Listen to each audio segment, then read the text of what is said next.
job imaginable. I figured I could find somewhere to live for a few months. I didn't consider moving in with my parents for even a second, and I doubted they would have liked that idea either. So I asked UC for 2 weeks to think it over. Finally, I called from Chicago to accept his offer, despite Auntie's skepticism. "Do you know how many times you've told me you hate that place? Why would you want to go back there now?" Auntie had asked. "I can handle 6 months anywhere, and there are good people who live there too. My best friend from school, Ella, works as an arts coordinator for the city, and Koivu is in Joensuu these days, which is only half an hour away." There was something more behind me taking the job, though.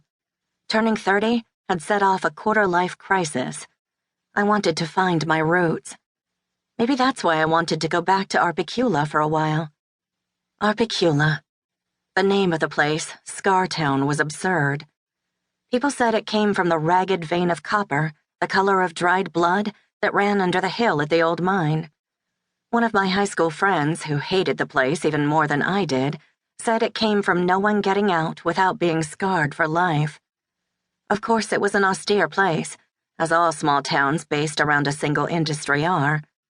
During my first year at the police academy, I remember grimacing when some magazine chose Arpikylä as one of the 10 most boring cities in Finland. I promised myself I would never go back. Although, being able to say you were from a place with the word scar in the name had a certain cachet. It sounded more interesting than Hyvinkää, Loimaa, or Kokemäki, and somehow more intense. Maria Kallio from Arpikylä, straight from Finland's wild east. In recent years, the city had been trying hard to build its image as a friendly country town. Unfortunately, the campaign slogan sounded forced. Arpikylä, the city with a heart of copper. Of course, the veins of ore that once allowed the city to flourish had dried out years ago. From the direction of the tower, a loud beeping sound began, quickly speeding up. In concern, I stopped to watch. They weren't going to blow up the tower, were they? I knew the explosion was supposed to be small, and it was planned to take place far from the tower. I had signed the permit for it myself, but I couldn't help watching to make sure the old gray man would survive the jolt. A pathetically small cloud of dust rose into the air, somewhere behind and to the left of the tower, and a reassuring steady whistle sounded. The new owner of the old mine was renovating the main entrance to run tours of the shafts for visitors. The opening ceremonies were set for the coming Friday. I waved at the tower before turning toward the police station. The tower just glared back, as if insulted I could even entertain the idea it might fall over from a little blast like that.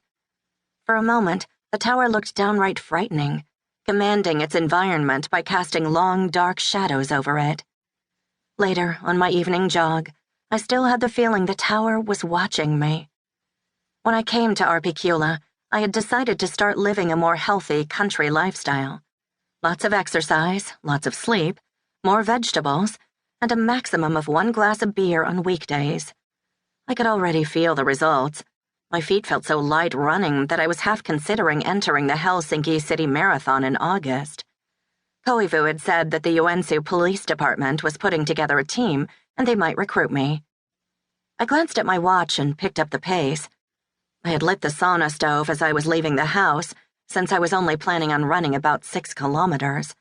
But I had already run 8, and the trip back to the house was a good 10 minutes. The fire had probably gone out by now. My heart was beating twice as fast as the Simon and Garfunkel song playing through my headphones, but I didn't bother skipping to the next song. This part of the forest had always been a little unnerving because the pine trees grew so close together. Anything could be hiding in their dark shadows.